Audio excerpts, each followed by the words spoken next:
Almost there.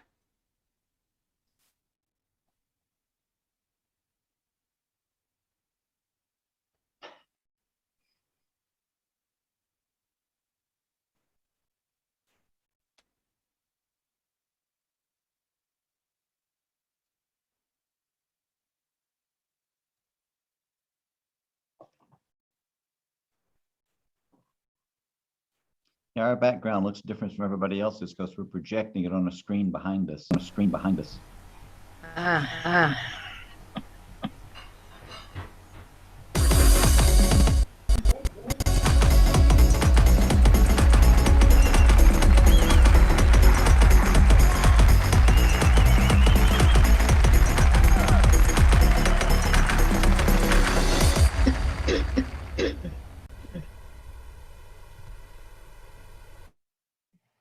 Okay.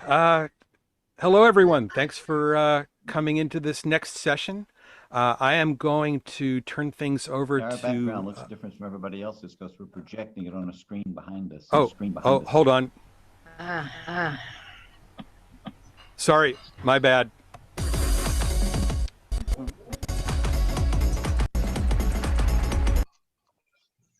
Okay. Sorry about that. Had a little audio feedback on my end.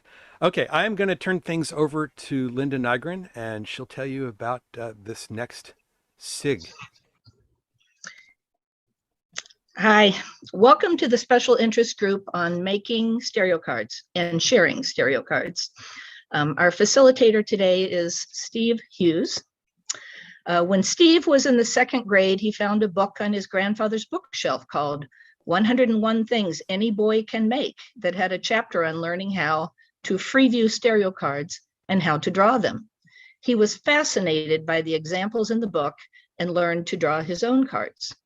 It turned into a lifelong interest. When he found out about the existence of other people who shared his interests, he joined the NSA and became active in the organization, giving workshops and participating in competitions.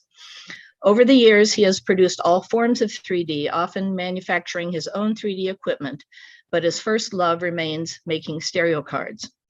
And I would add that Steve has been a long-term participant in the APEC card exchanges, as I have, and he is currently the distributor, and he'll be talking about that more later in this event. So it's all yours, Steve. Thank you, Linda. As Linda said, I got interested in this when I was a little kid, and I didn't start trying to make photographic cards until I lived about 3 blocks from the Nimslow office. And when they first started making their cameras, I got one of the very first ones in the United States. And the next thing I did with it was accidentally send a roll of film off to be developed as normal prints. And the nice people sent them back as half-frame prints so I could actually use them. Suzanne, can you bring up my first stereo card? I have a little confession to make that I started at this a little on the rough side. Sorry, we're sharing, it'll just be a second. This is the first stereo card I ever made. I made it about 3 weeks after Nimslow introduced their camera. And you can notice it has a few technical problems.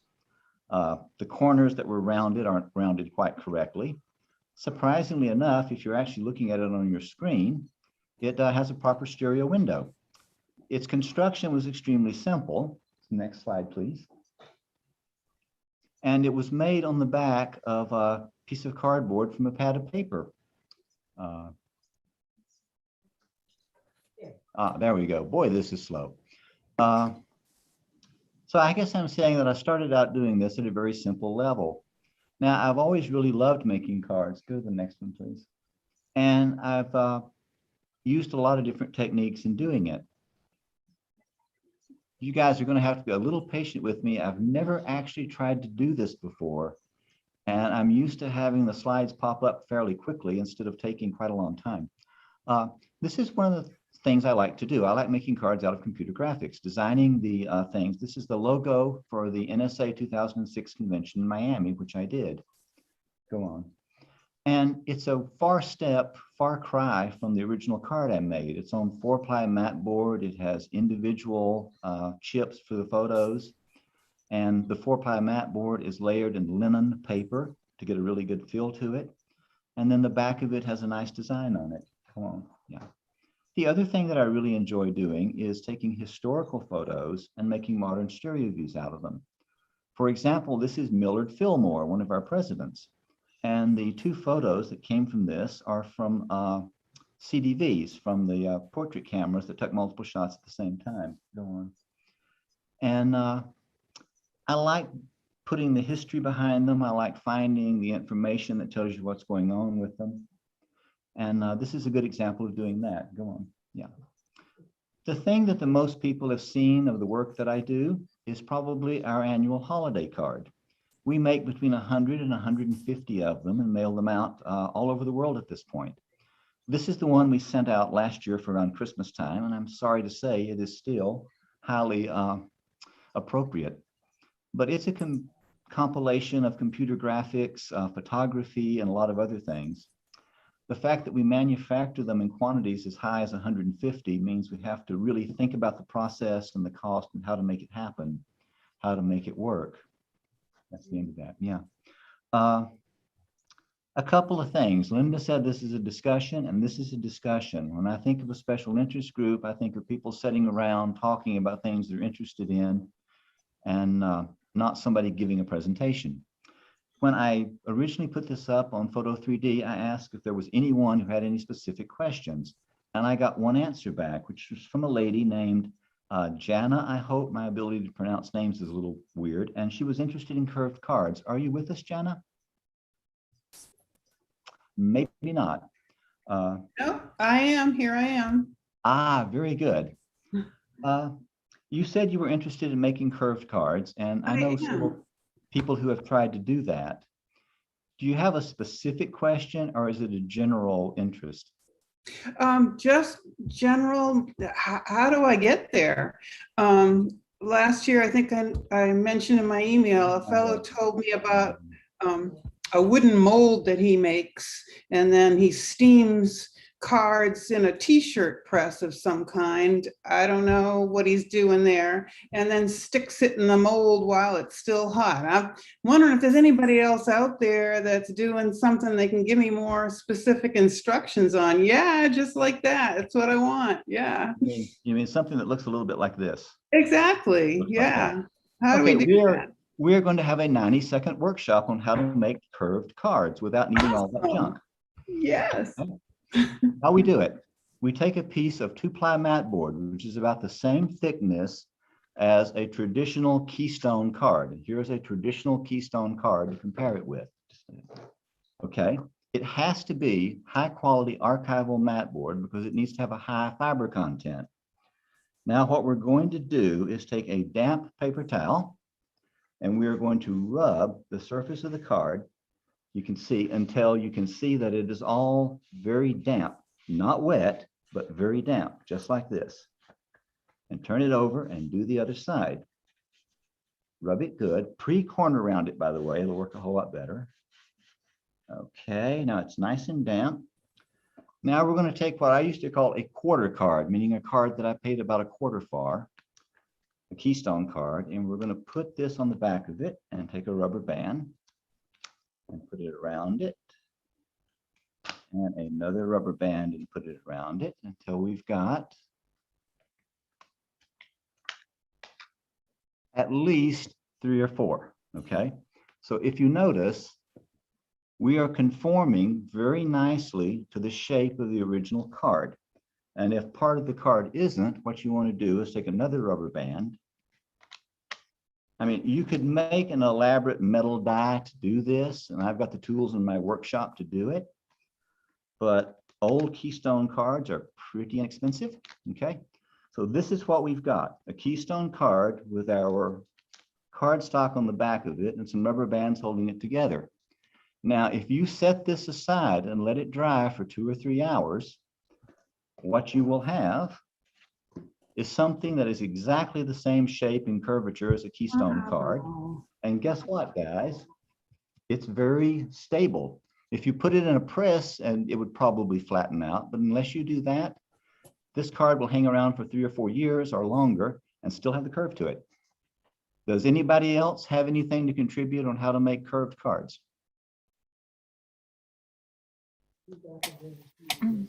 I do have a question if I could. You mentioned the technique of corner rounding it. Make sure you corner round it beforehand. What did you mean by that? If you look at the card, I'm going to hold one of these cards up. I hope you guys can see it. Notice the edges here have been rounded. It's not a square. It's a fairly mild rounding. On the older cards, like the Keystone cards, they rounded it a lot more. And the reason you do that is if you take your old viewer and you go to put the card in it, if it's got a rounded corner on it, it drops in very clean and easily. If it has a square cut corner, it's a little harder to put it in. It also doesn't get dog-eared as badly if it's been rounded. So rounding them, I mean, there's a certain aesthetic thing to it. I like the way they look better than I do a square cut card. And this is a traditional Keystone curve. You know, it's about that steep. This is a 1/8 inch curve. It's just barely there, but it still takes the edge off and makes it look pretty decent. And you can do this. Fetch me my corner rounders. If you're making this out of 2-ply mat board or something like that, this little guy right here is a fairly inexpensive way to do it, and it'll cut right through it just fine. If you're serious about it, you want to go out and buy one of these monsters. It is a, who made these? I keep forgetting. Yeah, it's a corner rounder from Lasco. And it'll set you back about $140. That one has been making cards for 25 years. So it's one of those investments you can live with for quite a while if you like it. But that's what rounding corners is all about. And if you curve the card and then try to put it in the corner rounder, it messes up the edge a little bit. That's the only reason for doing it first. Thank you so much. Paper between your thing. Ah, I'm going to mention sleeve, but the, wax paper would work. what I'm doing is using a sleeve between my Keystone card and my other board so the water, the moisture won't get through. But you could use waxed paper or anything else that would keep it, as long as it conforms nicely to the back of the card. You can't get in the way of the curve. It'll work just fine. Okay, enough said on making rounded cards. I think so. Thank you very much. I am going to move on now to a little bit of a more me talking instead of asking questions. But yes, because I want to push the organization that I belong to of people who make cards. And first, let me explain how APEC works. When I first started making cards, I really enjoyed doing it, but it was kind of a pain because I had nobody to show them to. And until I ran into other 3D people at the Atlanta NSA convention, I really had nobody to show them to. And then I discovered an organization called APEC. And what APEC does is every member of APEC, typically we run to around 15 people, 20 is a lot, 4 times a year, makes a stereo card, makes 20 copies of it, say if we have 20 members, and sends them to me. I take those 20 copies and put them together in a bundle, a package like this, which has one card from all the cards that everybody else made, and an index card that tells you what you're supposed to have gotten in case I screwed up. Now, what this means is that 4 times a year, you get contemporary stereo cards made by your fellow 3D enthusiasts. And not only do you get to see what other people are doing, but there's a wonderful feedback loop here. You send a card in, people make comments about it. They ask you, why did you do that? Why did you do this? And as time goes by, the overall quality of everybody's cards go up because we're learning new techniques and we start wanting to make them better for people. It's a natural human reaction. This organization has been around for 25 years. It is doing its 100th exchange in a few months. And we just sent out our 99th exchange. That's what I was holding in my hand. And if you want to make cards and you want to see other people's work and get help with it, it's an amazingly good way to do it. What I thought I would do now is step through some of the cards from our last APEC exchange. And I'm hoping some of the people who created them are in the audience here and can talk about them, so that I can show you what kind of cards people out there in the world make. Because a lot of people see a relatively limited sample of these things and don't realize how diverse it is. This first card is by Bob Aldridge. Bob, are you amongst us? He was? Bob? Oh, Bob. I just unmuted, so I should be here now. Yeah. Yes, I'm here. Okay, Bob, do you want to tell everybody a little bit about the card you made? Well, I'm basically going through my archives of pictures I've taken over the years. This one was taken, I don't know, about 10 years ago, a place called Nemrut, which is in eastern Turkey. Think the Mediterranean and look at the right-hand end, and it's just above the end of the Mediterranean in Turkey. Not many tourists get to eastern Turkey. I've been twice now.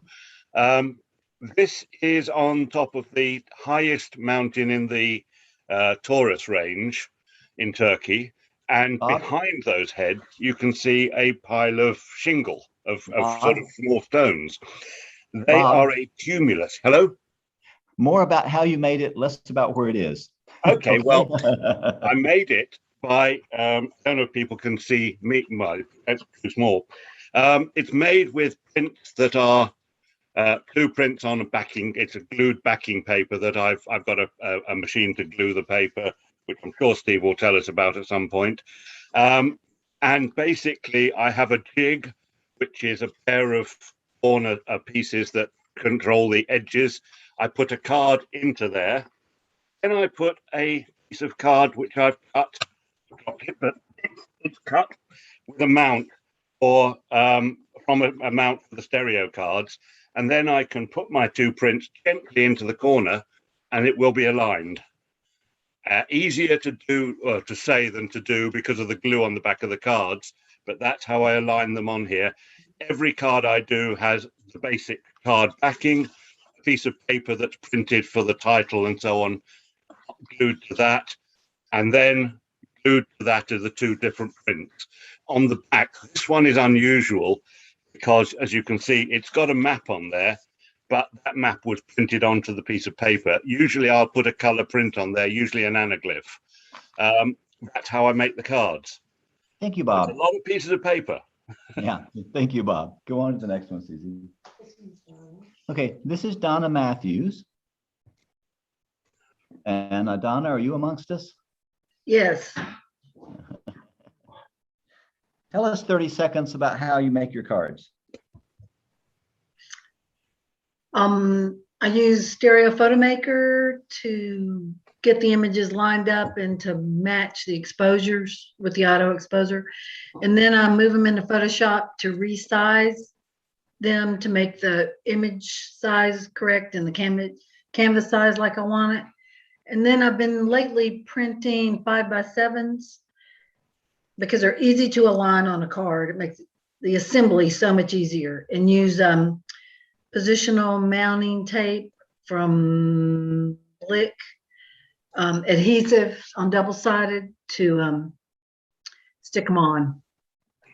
And then on the back side, sometimes there's a photo, a better explanation or exploring of the front image.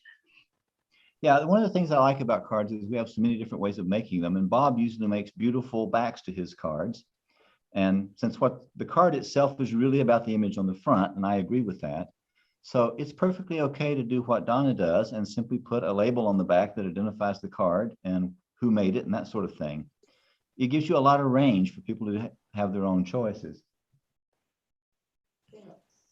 This next card is from Felix Russo up in Canada. Are you with us, Felix?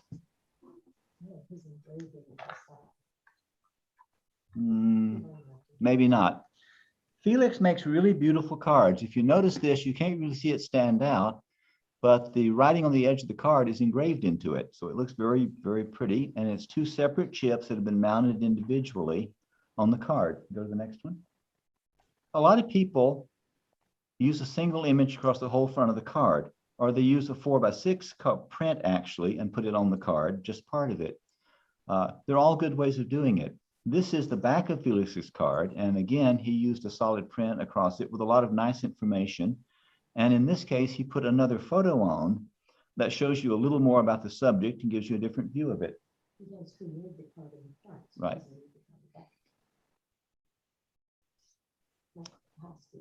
Michael Pekoski, are you amongst us? Probably not. Michael does these really beautiful cards. The image on the front is made out of a single print with both images on it, which makes it fairly easy to line it up. And the edges are printed on a letterpress. So the writing he's put on the edge of the card is letterpress. Go on to the next slide. Yeah. And he does the same thing on the back, and with very little information usually, just the name where it is and who made it, which is all you actually need on a stereo card, and it's perfectly okay. Who is this one? Pelk. Mr. Pelk, are you with us? This is a card that was printed across the entire front. It looks like that's a background, but in reality, it's a single photo, like a 5x7, that's been cut out to make the entire card. And it's mounted on a medium weight board. Go on, Susie. The choice of subject, as you can see, varies dramatically from person to person, what they're doing, what they like, and that's great. He tends to make very simple backs for his cards. Oops. And okay, oops on that one. But they have all the information that we need on it. This is a card by Robert Thorpe. Robert, are you with us? Robert likes to make cards the same way that I teach in the workshop that I'm giving on Saturday. What you basically have is a 4x6 print that's been laid out so that you can glue it to the front of a 7x3.5 inch card and have everything line up without going to a whole lot of work on it. You know, guys, one of the bottom lines here is that when you have a nice image, what you do around it is not all that important as far as how it's going to look. But there is the opportunity to make a card be a little bit of a work of art in and of itself. And that's the kind of thing that I kind of push people to be honest. Now, Robert's put a simple label on the back of his card that lets you see the information that you need. And I suspect it was just printed off of a laser printer, but it works perfectly fine. Mine. This is one of my cards. I usually like extreme depth in my cards. So when you get to looking at them, you're going to see a lot more depth than you would expect probably, but I'd like to think they're still viewable. I typically make my cards in Corel Draw and print them off as a single photo print on our Epson printer. I don't like taking my images out to be printed at a processor because I have no control over the color. And I either have to accept something that's not quite what I wanted, or I end up going backwards and forth 50 or 60 times. This one came out very well, and the flowers and things look almost exactly like what I shot. Go on. I frequently have two images on a card. There's no reason why the image on the back of the card can't be a standalone image all by itself. And in this case, these are two shots from the same garden. You'd never dream it from looking at the diversity in the vegetation, but they both come from the same garden. Mine's next. And the next one is Suzanne's, and she's moving over where she can talk. Yeah, this here was just taken with the W3 underwater. I use AI to do all of my fronts, print them on our printer. And then I have the simplest way to make cards anybody could imagine. I take my printouts from the front and the back, and I give them to Steve and let him do the assembly. For the backs, sometimes I'll just put a picture on the back, but basically oftentimes I just have this as a standard that I just change what the text is, and that's all.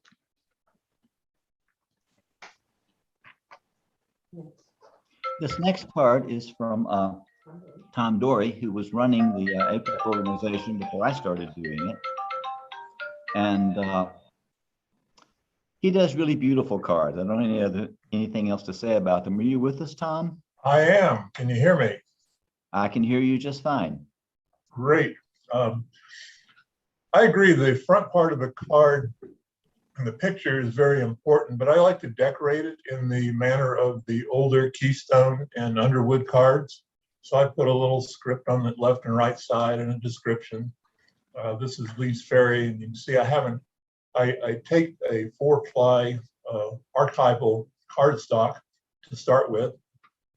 I then laminate that either sometimes with a regular dry press or sometimes with that 3M positional adhesive and layer the front and the back, and then have the picture done in SPM to get alignment, some correction, take it into Photoshop, do the final color correction, and alignment, and then print it out at my local Walgreens because I can get it done in an hour or so at a 5x7. And I trim that down and laminate it on the paper with that.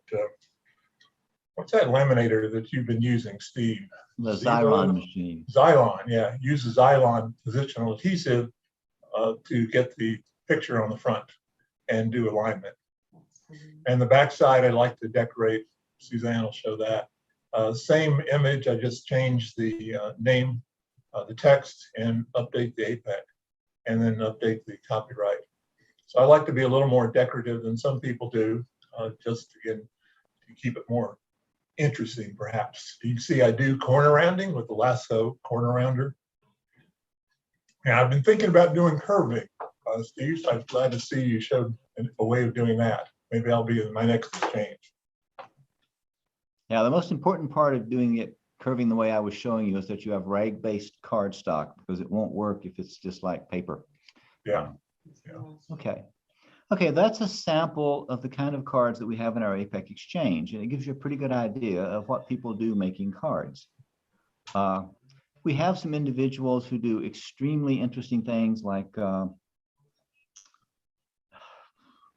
Kuntz, my friend, who loves doing exotic images, but unfortunately we didn't have one of his to show at this.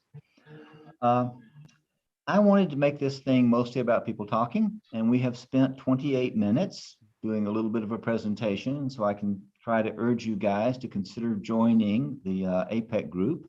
If you would like to be in the 100th mailing, which I'm thinking people will be doing some nice cards for, there is still time to do that. We just need to know that you're going to do it before the end of next week, before next Saturday, because we have to tell all of our members how many cards they have to make for this next exchange.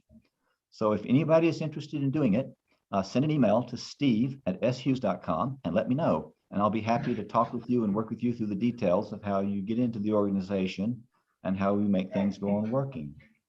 I've got several other things to talk about, but at this point, I want to open it up for people who have things they'd like to discuss. Does anybody have a topic they would like to talk about? Come on, you don't really want to listen to me talk for another 30 minutes.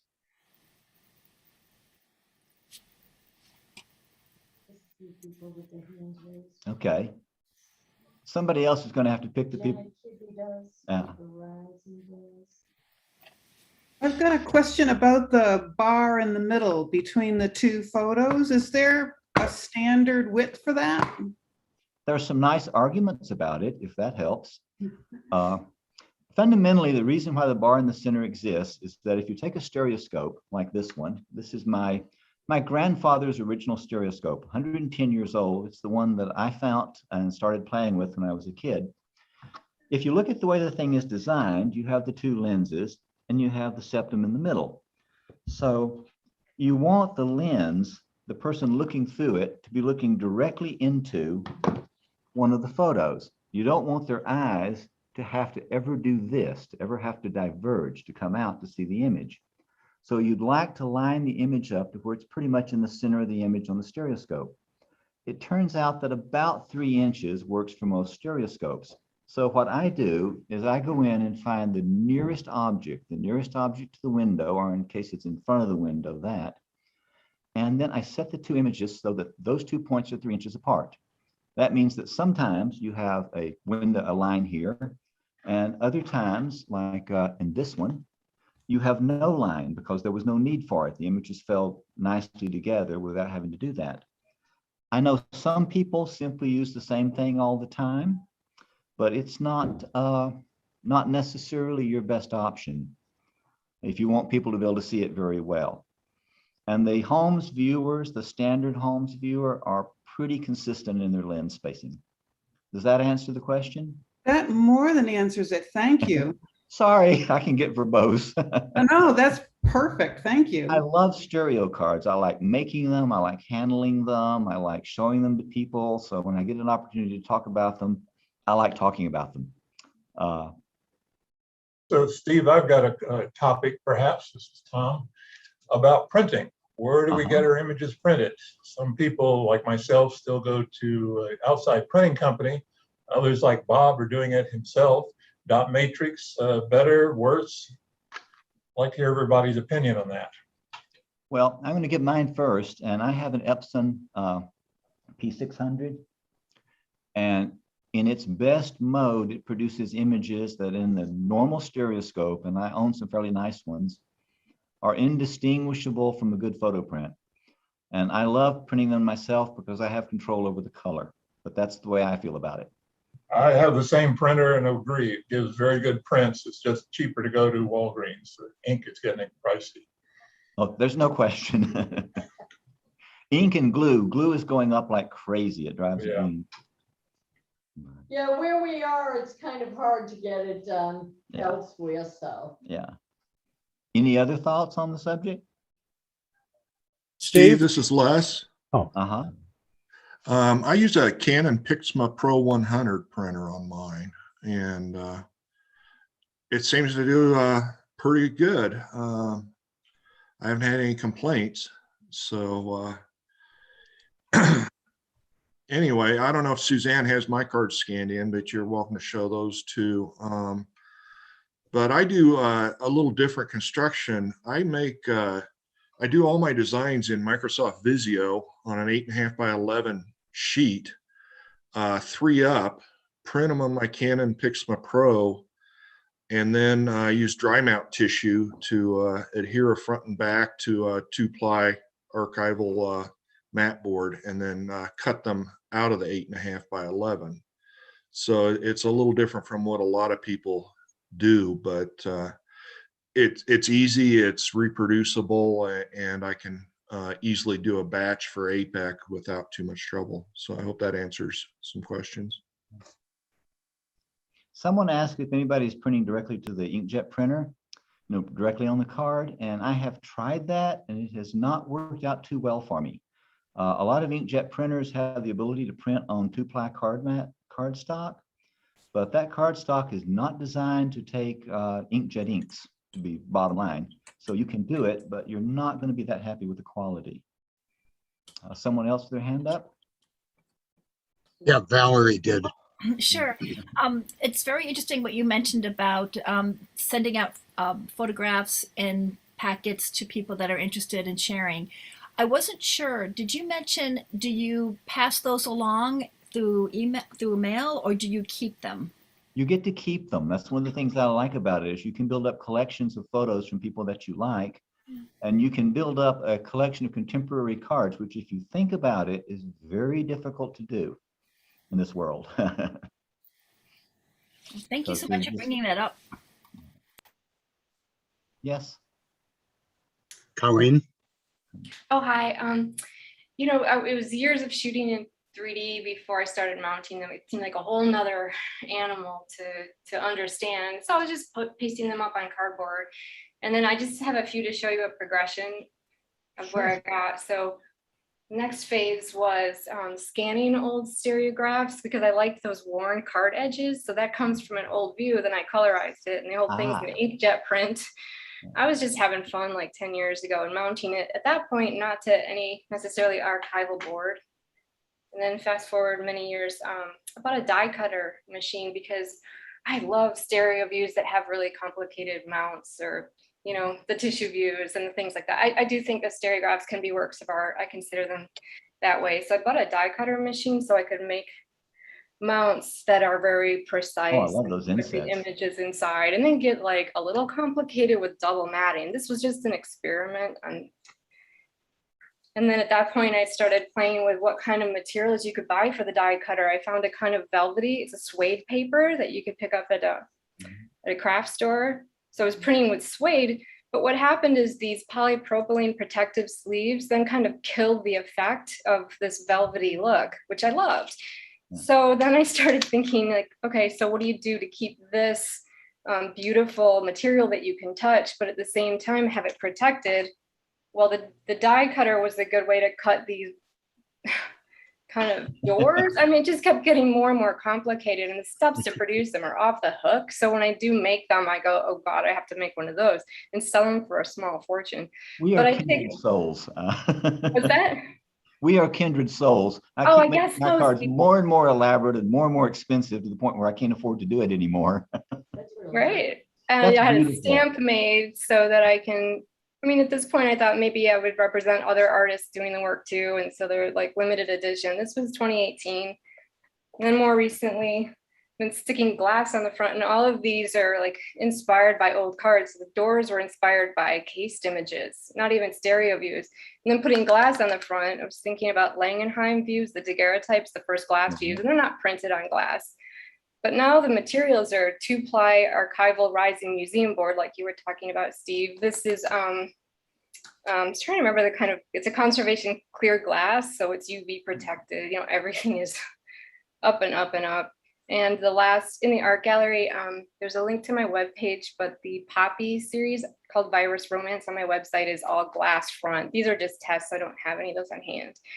But thanks for letting me share. I like to see what other people are doing too. Oh, those are beautiful. I love the idea. You know, that's a wonderful idea. Bob, you're trying to talk. Yes, we were talking about cutting the corners, and I got one of these little cheapo things. Whoops, I've got to put it out of the. But after I used it enough times to hurt, my hands were hurting, and I saw your $200 machine, but I made this. Let's see if we can. And you put that in there. That's amazing. And you can put your card. Let's see. I see if I can do this. Yeah. You put the card in, and well, actually, I could do this without even putting it on the table, probably. Yeah. Ah, brilliant. So this, it didn't cut it, but I before I came here, that's what it did. And it never occurred to me that this was a craft project. So where do you get these things? And I asked David Kuntz a few years ago, 'cause I attended his stereo card making workshop at the Irvine convention. And he's the one that they mentioned this. And then when I realized it's a craft, you know, and all these, you know, I bought a cheap paper cutter at Brilliant. Staples, which works just fine. So this, it didn't cut it, but I before I came here, that's what it did. Okay, Anyway, somebody that's is not muted. my contribution. Thank you. I want to take a moment to answer a question someone asked on chat, because it's something that I get a little interested in. They ask, what about the titles on the front of the cards? Do they go on the bottom? Do they go on the sides? What do you do about those? And, you know, we basically have a lot of options. I tend to put them on the sides if I put them on at all. The old card people put them along the bottom edge a lot of the time. And the problem that I always had with it is they only put them on one slide. So if you're looking at it in a 3D viewer, it's always caused a problem for me to see them.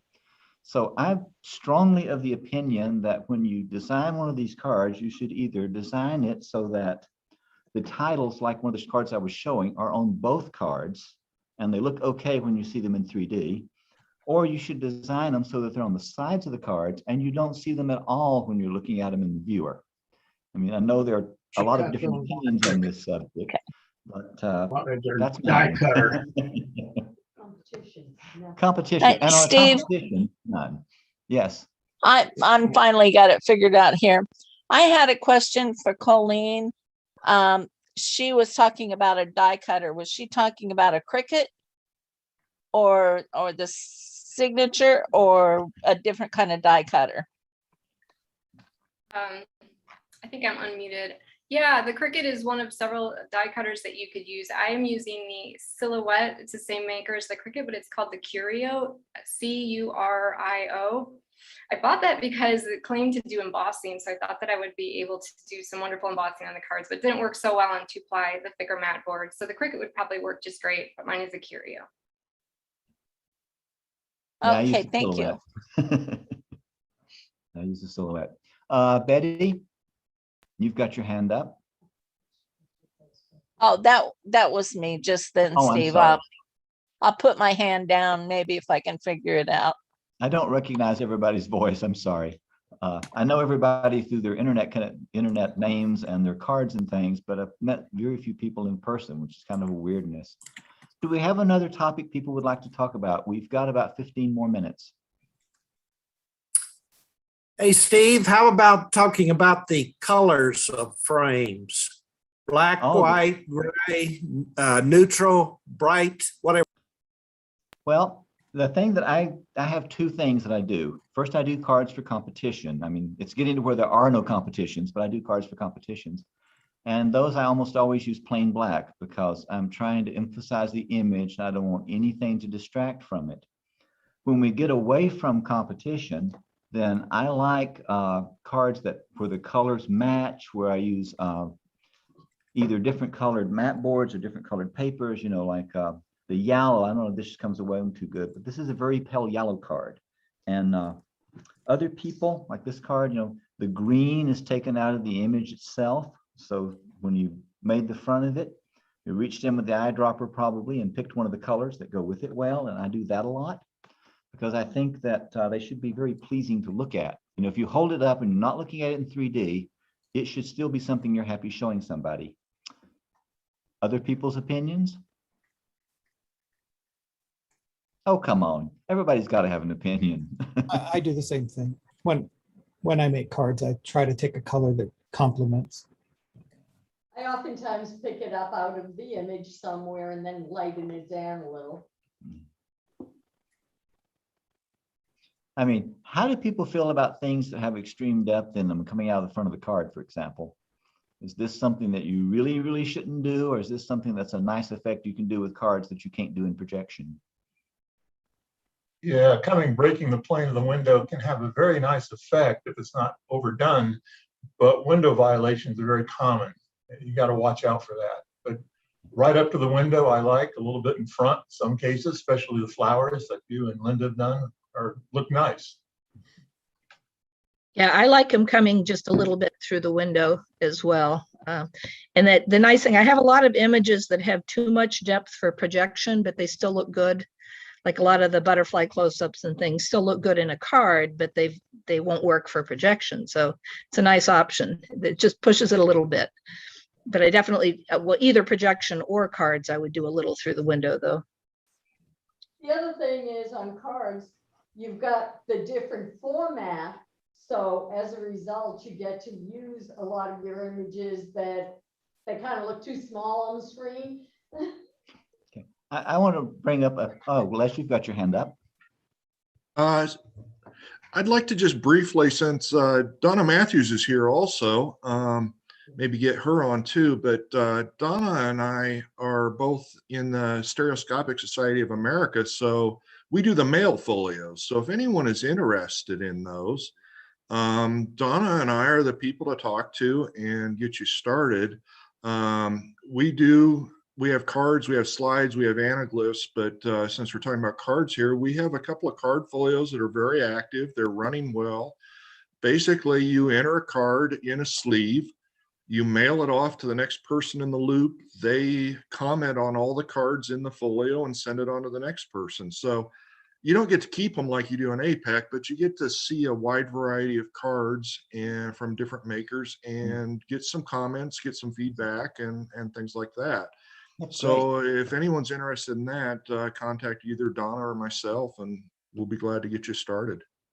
Thanks, Les. I didn't know there were any active folios still. I was used to be in some. Yeah, we have Craig there you go. is running Feline. He's got 2 folios circulating for Feline prints. And I just resurrected Speedy with Speedy 1 folio a couple of weeks ago. And so those are all out there running currently. We also have Lawrence Kaufman doing some slide folios. And Betty is on here today. She is running an anaglyph folio. So, yes, join the anaglyph one. We have very few people and we need more. Okay, I'm going to drag everybody back to making cards. And I'm going to briefly show a card that one of our members makes. And he's not here. So in part, I feel a little bad about doing it. But I want to show a problem that started to show up in a lot of the cards I've seen. Does anybody see anything wrong with this card? Oh, I was going to comment on that on our APEC meeting. The problem with the card is the 2 images are not symmetrical. So one image on one side is rounded and then the other image is rounded on the other side. So when you view it in 3D, you immediately have a serious problem because you're seeing different material in each eye. And it really stands out in that card. But I've noticed several cards that have that problem because when they were designed, the corners were not rounded uniformly, or there was some other feature that was added to it that really stands out, that makes it not work. And I just wanted to make that comment because I had a little list of things here, hot buttons to hit if nobody brought them up, and that was one of them. Paul, you have your hand up. Yes, there was several mentions earlier about adhering the photo to the card. I'd like to hear more about what kinds of adhesives are best or the best way to do that, because I haven't figured out a good way. My favorite way of doing it is something called a Xyron machine. It's made for scrapbooking, and it's a machine that takes a cartridge, and it puts an even coat of archival glue across the back of your print, whatever you're doing. It can be a little pricey, but all glue is pricey. Other people's opinions. Can you describe that a little bit more after it puts the thin layer of glue? I wish I had my Xyron machine here with me. Go out on Amazon and look it up.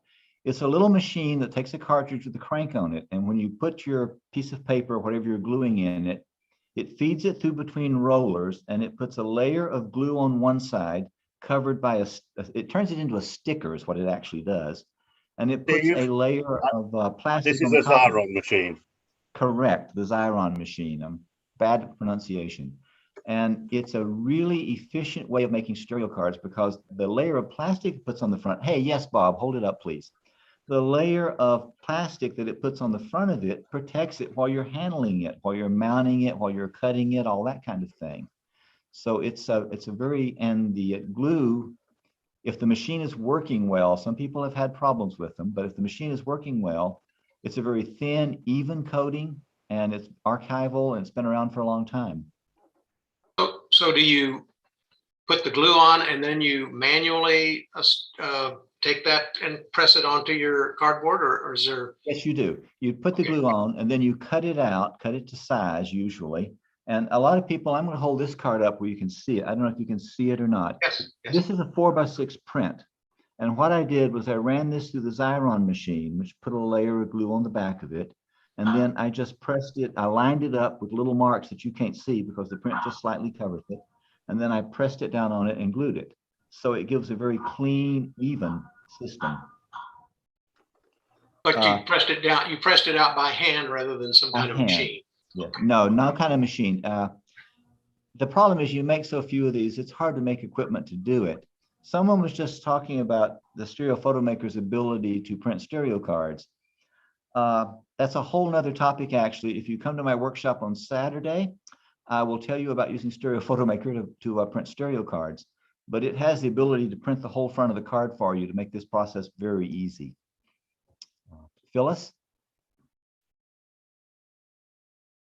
Phyllis? Yes. Do you, when you make your stereo card, I noticed it was curved. So do you print it first, put the chips on first, or what's your method of doing that? I was showing people how I make the cards curved, and I don't. I saw that. I don't do this normally. I only make these every once in a while when I get crazies. I actually curve it first and then put the chip on after I've curved it. And it requires a little bit of manual dexterity to line it up well, which isn't a problem. But after you've messed up about a dozen of them, you'll get the hang of it, and it's not a big deal at all to glue them down. I mean, the people who manufactured these did that, and they did them in thousands. So do you use a roller? No. I put them down and then rub them down with a smooth, like the cleaning cloth you use for lenses and things that won't damage the print. Thank you. The Xyron glue does that. It holds the instant it touches, so you don't have to do a whole lot of rubbing down on it. We've got time to talk about maybe two more things. Yes. We have a question from the YouTube viewers that I'd like to relay over. Someone there asked, you were talking about the space that you put between the two pictures to make them viewable properly in the stereoscope. How do you determine what that space should be? You can get into some long arguments on this, but what I do is I take the nearest objects in the stereoscope. Like if you looked at this print and you looked at it in 3D, the nearest object is the bottom of this step right here. And I look at a line from that bottom of that step in this print to the same point in the other print. And I want that to be 3 inches apart. If it's 3 inches apart, it'll look good in almost all stereoscopes. If it's wider than that, people might have to try to diverge their eyes to see it. If it's smaller than that, you may find that the stereoscope septum, this guy in the middle, starts cutting off some of the image closer in. Depends on how the stereoscope is made. So it's a general rule of thumb. If you use 3 inches, you'll probably be happy with it. I've got into some tremendous arguments with people over it. That's, you know, part of the fun.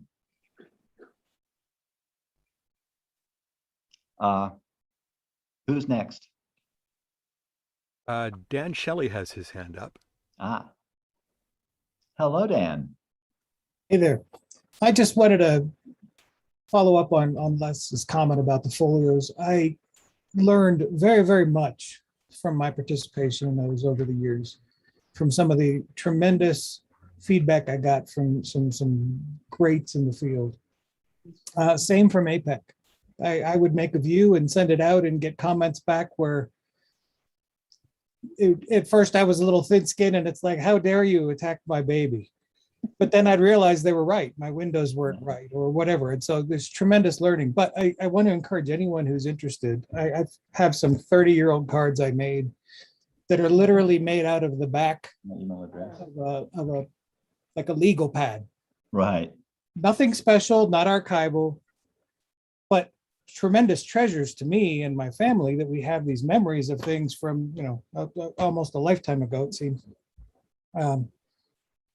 And the people involved here are great people. If you participate at all, you're going to learn things and you're going to have a great time. It's been a while since I participated, but I'm joining the 100th. And we really appreciate it. We'd like to have as many people as we possibly can join it so that we can have a good sampling of what people do with cards in the world. Because, you know, it's a fascinating thing. You have so much opportunity to express your creativity when you make a stereo card, because it goes far beyond just the photograph. It goes into the design and, you know, the tactile feel of touching it. You know, all of it plays together to let you create something that's really cool. And the fun part, of course, is that, you know, I have stereo cards that are 120 years old. There's every reason to believe some of the ones I made, if Suzanne doesn't throw them away eventually, will still be around in 120 years. So it's kind of fun to create something that could be permanent. I mean, virtual reality is great. I have a whole closet full of virtual reality devices that no longer play their media. So, you know, but cards, they still work. We've got time for maybe one more question. Donna, you're up.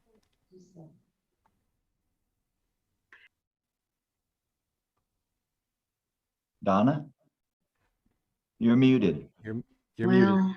Sorry. There we go. We can hear you. I know. I just wanted to make a plug, like for Les, that from the talks this morning, it struck me that any cards we make today are going to be fodder for future historians.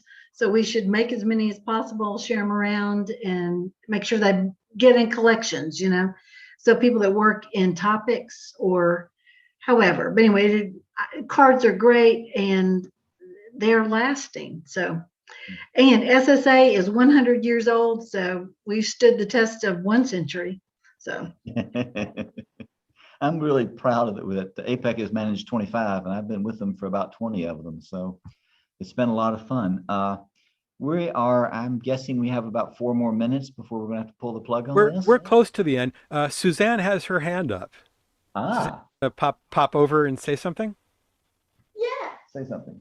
I wanted to mention a couple of other things. One is, since we're printing 4x6s to make our quote stereo cards and joining APEC and all that, if we don't want to make real cards, there's another exchange called DSEC that Bob does, and it comes in a nice binder and a large enough thing to fit into your viewers, but all you need is the 4x6 print.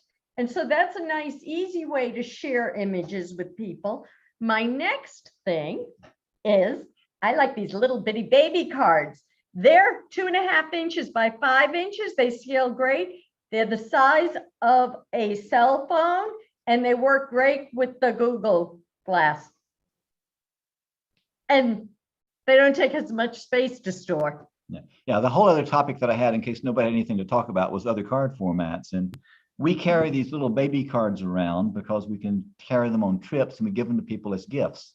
You know, they fit very well in a standard cell phone viewer, the sort of thing that you can buy relatively inexpensively on eBay and from Chinese people and stuff. And on Amazon. On Amazon, yeah.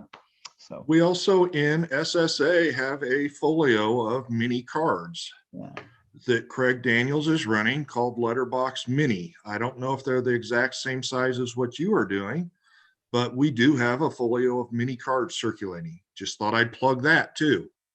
And my latest little fascination is this is a VistaView viewer, like we're so common in England for a long time. And I have started making VistaView cards, modern VistaView cards to go with the VistaView viewer. So when you start making stereo cards, you open up an amazing world of possibilities for things you can play with and things you can do and enjoy. There's a lot of questions on the chat if you want to take a look at those. I hate to say this, guys, but I'm not that good with Zoom, and I'm not quite sure I know how to get to the chat. I can read them for you. Sure. Okay. Well, somebody said double tape works for them. What diopter lens do you suggest for the viewer? You know, I don't have an answer to that. I don't make viewers, so I've never really looked at it that closely. So I couldn't answer that question. Okay, the next one, Warren asks, what is the purpose of curved cards? I know the answer to that. So last year at the convention, we got into a 45-minute discussion on what is the purpose of curved cards. Make them hard to mail. The bottom line is that nobody really seems to know. But I went to the factory. I went to the museum in Pennsylvania, and I talked to people who worked in the factory, and they said the specific reason was for stacking. And they showed me the press where they made it. They actually had the press, but they said it was for when they put those long collections together, they wanted to make sure the stacks didn't fall over. Yeah, I visited the museum as well, and they told me the same thing. Yeah. So I would go with what the guy who actually worked for Keystone had to say about it. And the guy who has the press that makes them curved. I don't do them because if I mail them, I have to pay extra postage because it makes them too thick. Well, it is on the hour now, so we're coming close to the end of this session. Linda, did you? Yeah, maybe we could meet in Gathertown. Yeah, I did put the address. There's a groups.io group that the DSEC and APEC groups use for communication. So if anyone's interested in joining one of the exchanges, either for the mounted cards or for the 4x6s, you can come and discuss it through the group, or you can email Steve if you figure out his address. I put that address for the group in the chat. You need to be approved, but it's not a big deal. I really appreciate everyone who came to the talk. I'm glad we had things to talk about. And I'd really like to encourage you to make more stereo cards and like join our group so we can see the stereo cards you've made and things like that. But basically, thank you. Thank you for coming and talking with us. Thanks a lot. Great. Steve. And thank you, Steve. So we're gonna bring this session to an end. The next thing on the schedule is actually the 3D theater. That'll be over on YouTube. That won't be on Zoom. So you'll need to go to the convention website and get the link and actually go to the YouTube channel. And you'll be able to select either a side-by-side stream or an anaglyph stream. You'll see that there's two of them to choose from. And that'll be in just under an hour from now. So hopefully a bunch of you will tune in on YouTube, and we'll be back in Zoom a little bit later today for the next session here. Yep, and Eric, just for coming. Oh, yeah. Did you want to add something? I was going to say he did update it to put the link to the first stereo block. Great, great. So yeah, so if you want to get to the 3D theater, you'll be able to go right to the convention website, click on what the current event is, and that'll take you to the playlist on the YouTube channel where you can select which one you want to watch. But again, Steve, thank you so much. This was a really informative session. I'm intrigued and I want to go out and make some cards now. Good. Great. So we'll officially end this. A couple people have been asking me in the chat if I would explain how I'm doing this with my Zoom thing. So you know what? I'll stay on the Zoom a little bit after we end, and if anybody wants to talk to me about it, I'm happy to explain it. But let's call this officially closed. Dave Heiser, you can run the bumper.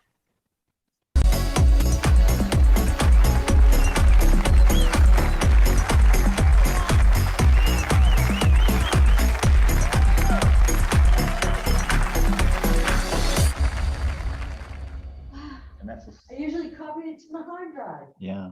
No, it's a 3.0, but. No. Okay. Yep. How did you do it? How did I do it? Okay. How are you doing it? So what I've got set up here, I have a little camera that was made just a couple years ago called the WeView SID. It's a little tiny pocket camera. You know what? Give me 1 second. I have a second one. I can show you what it looks like. I'll be right back. And I'll be interested to see how he keeps it from overheating, because I know somebody has mentioned previously that it overheats. Does anyone out there have a WeView? Never heard of it. Sorry. It was a nice little camera, but it just didn't really find its niche. And it doesn't have a viewfinder on the back. So I think that you have to use your cell phone to hook up to it. But it also has a feature to use it as a webcam, or you hack a little bit. Okay, I'm afraid it wasn't in my pants pocket where I thought it was, so I'm going to have to dig it out. But yeah, it's a little tiny camera. It's only about, if I had a mirror, I could hold it up and show you. I have it sitting right here above my laptop, connected by USB into the computer. The camera has two lenses. They're rather wide angle lenses, and they're set. Oh, you have a mirror? Maybe. Yeah, I was just thinking about that. It's okay. Let him speak. Let him speak. Or you can share the link. Go ahead. Speak. Yeah, unfortunately, the company that was making the camera, the production run ended and it's now out of stock. So if you want to get one, you'll have to find it aftermarket on eBay or somewhere else. Yeah. If you can share the link or the exact name and model. Yeah, sure. And so I've got this camera. I always have one with me because it's so small and compact, and I can always just in a pinch grab it and take pictures or shoot video with it. And it shoots in a side-by-side, a parallel square format. In fact, I can show you. I'm going to turn off. How do you spell WeView? So WeeView, WeView. So this is what's coming out of the camera. It's just a side-by-side parallel image. And what I do is I actually run Peter Wimmer's stereoscopic player program. It has an option under its file menu where you can select live video, and it shows you whatever webcams you have connected. And the WeView SID comes up as SID live cam as a webcam. So I select that in stereoscopic player. And what's kind of nifty there is I can choose any format that stereoscopic player will do. So I can be an anaglyph, or I can be side by side to go out to a 3D TV. But if I want to do this stereograph view, I just select the side-by-side view, and then I'm feeding that into a program called OBS Studio. OBS Studio is a free program that's basically a video production studio for your computer. It lets you use anything, a camera, a window, the entire screen, anything as a video source. And it also lets you do overlays. So I just feed my camera into OBS Studio.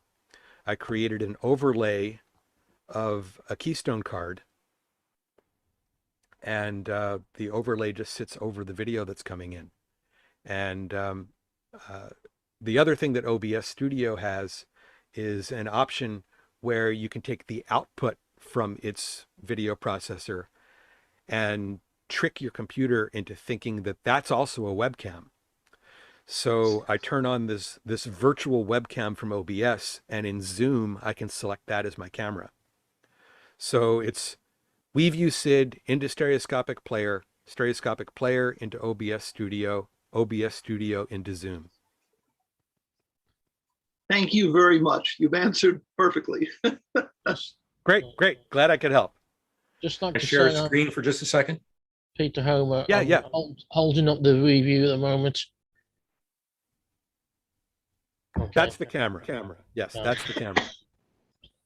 Oh, thank you.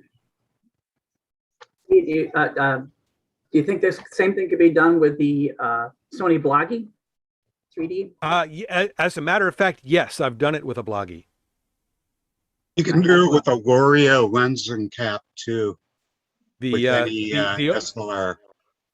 The only catch with the Sony Bloggy is the way it's got that weird flip out USB connector. You have to come up with some kind of support to hold the camera, because they've got that USB connector that pops out on the bottom. So you can't actually like mount the camera to something while you have a USB cable. But the Bloggy does have a webcam mode. So any camera that you can recognize as a webcam on the computer, you can do this with. I tried with the Bloggy, but it would only show one image. I couldn't find out how to have it show the pair. Maybe it's because I wasn't using stereoscopic player or OBS. I don't know. I couldn't only seem to see the one image. I'll have to take a look at the Bloggy again. I've definitely gotten it to work. The resolution on the Bloggy isn't as high as the resolution on the camera that I'm using, and so you get a little bit of a drop in the quality. I should show you the other thing that I can do in OBS. It's also got all of these video filtering things that I can do. So earlier during the other session, I turned on a color correction filter, and I was able to desaturate myself and then add a bit of a sepia tone and turn myself into a nice black and white card.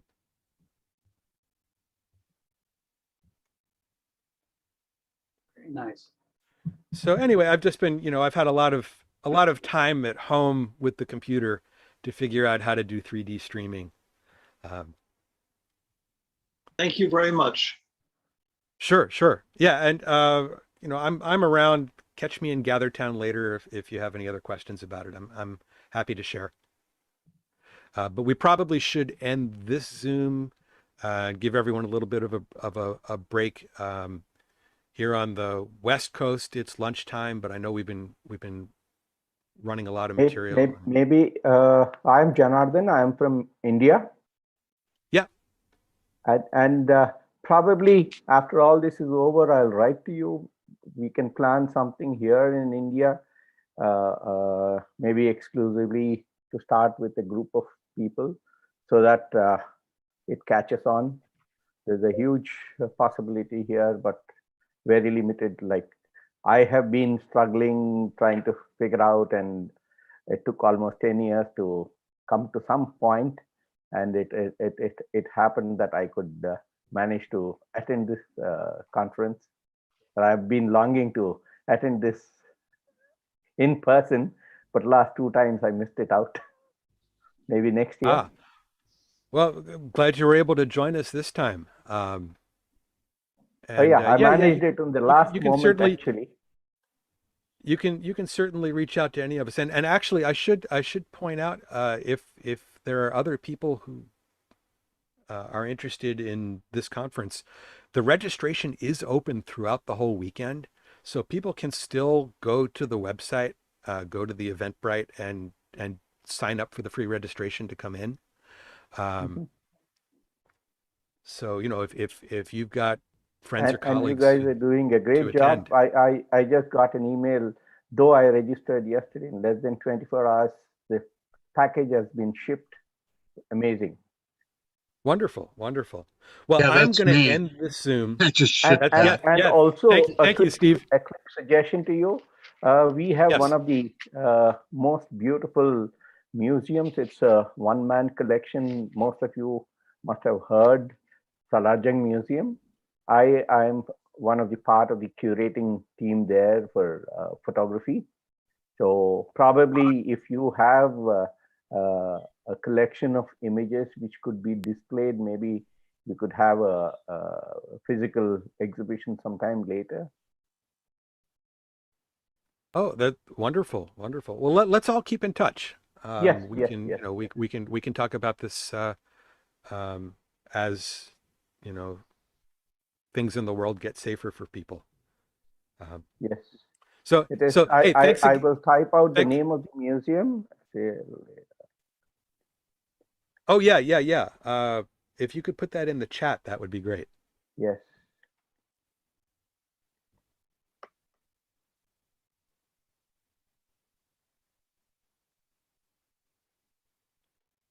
And I'm also the secretary of the Sigma Academy of Photography. It's one of the youngest academy here in India, which has been giving international honors on par with some of the leading academies. So probably now I'm thinking we should host one international 3D photography competition. From India, we will try to host it. I will work that out with you. Okay, great. Look forward to talking to you. Yeah. Bye-bye. So take care, everyone. We'll see you back in Zoom after the theater session. Yes. Take care. Bye-bye.